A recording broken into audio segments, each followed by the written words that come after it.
everyone, my name is Hanim Seok, and today I'll be talking about type 1 diabetes and its global impact and potential solution for accurately measuring functional beta cells. A little about me is that I'm a rising senior at Troy High School in Fullerton, California. I am the founder and president of my school's Korean Culture Club. I'm also a volunteer at Cedars-Sinai Medical Center and St. Jude Medical Center. I also have conducted an internship at City of Hope Arthur Riggs Diabetes and Metabolism Research Institute and completed the Health Sciences Immersion Program. I found my new passion to pursue neurology or endocrinology in the future. Here's the table of contents of what I'll be discussing today. I will have an introduction introducing the background of type 1 diabetes, followed by a brief explanation of serious consequences of type 1 diabetes to humans' health. Furthermore, I'll be talking about my lab's research focused on utilizing PET probes as a medium to accurately count beta cells. Then, I will follow by concluding with two key informational points that summarizes my presentation. To start off, I will be giving context on type 1 diabetes, or also commonly known as T1D. T1D occurs when there is low or none of insulin production from the pancreas. This is caused due to a decrease in beta cell function. Insulin production is vital as it allows maintenance of glucose homeostasis of the human blood. The image to the right depicts what the normal glucose level in the blood is and two extreme ends where insulin production may not occur. T1D is a global problem with 8.4 million people affected and estimation of growth to 13.5 to 17.4 million people by 2040. Furthermore, 30% of patients are likely to get end-stage kidney disease.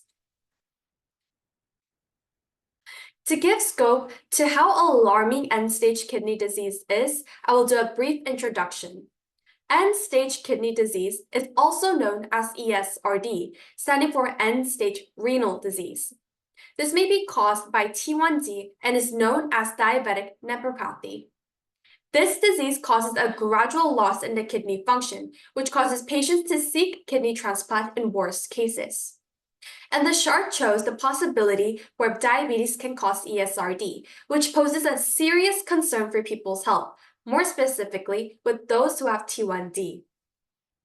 This seriousness calls for a solution towards figuring more about T1D. To do this, our lab focused on the count of beta cells and how to accurately find measures of them, as finding accurate measures can allow the calculation of beta cell functions. It is important to know that less than 2% of insulin entering the blood from the beta cells are released. Such minute quantities can lead to inaccurate measurements of insulin release.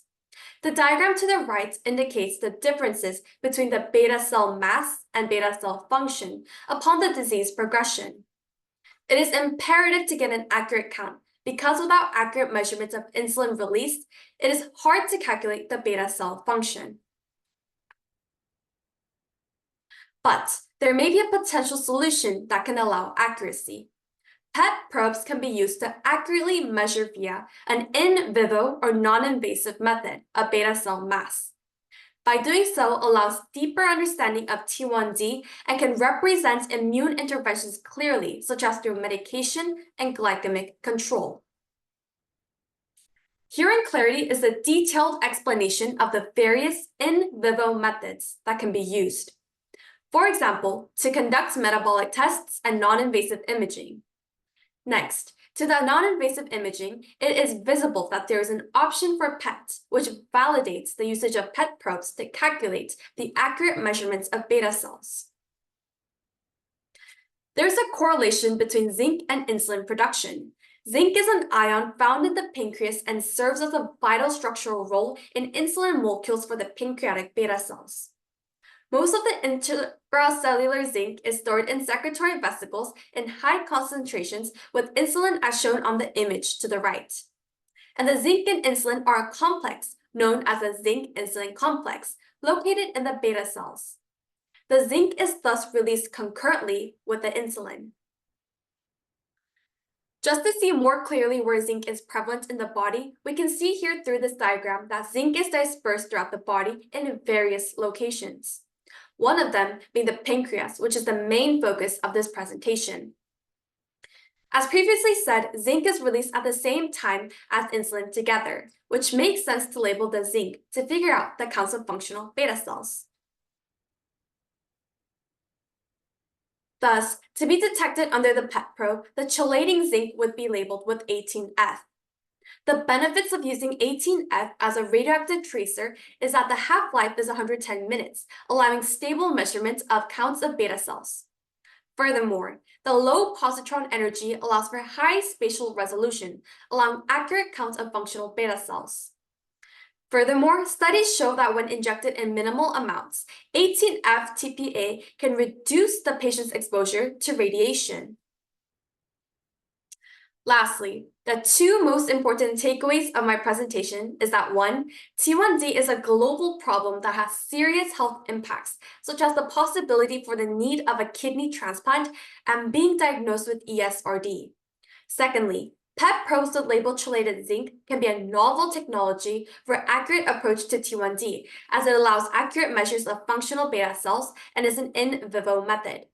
This can greatly help the future of T1D as more can be known and thus a direct approach can be taken to solve the disease. Here are all of the references I used for the information and images used in this presentation. I would like to give thanks to everyone who listened to my presentation today.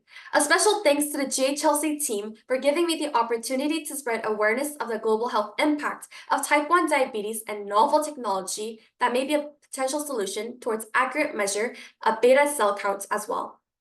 I would like to acknowledge Dr. Jinfeng Li's lab from City of Hope, who allowed me to gain exposure to new fields of health, more specifically, diabetes, and inspired me to create this presentation. If you have any questions regarding this presentation, feel free to contact me. Thank you.